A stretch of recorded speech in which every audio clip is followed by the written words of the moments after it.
In this lesson, we will see how to work with the stop sequence settings in Google AI Studio.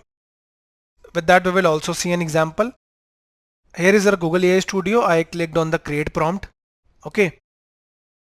Under advanced settings, here on the right, you can see stop sequence.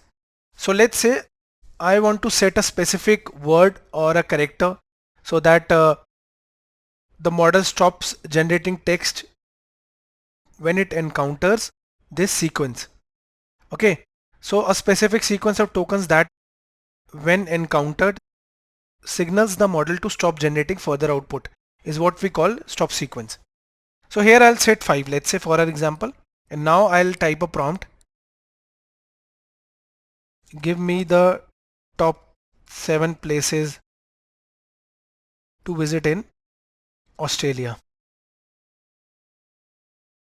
It will now generate. Here you can see it did not generate it 7 because I have added a stop sequence. So when it encountered 5, it stopped. So this is the purpose of stop sequence. So in this way you can limit the length of the generated text by enabling the default settings.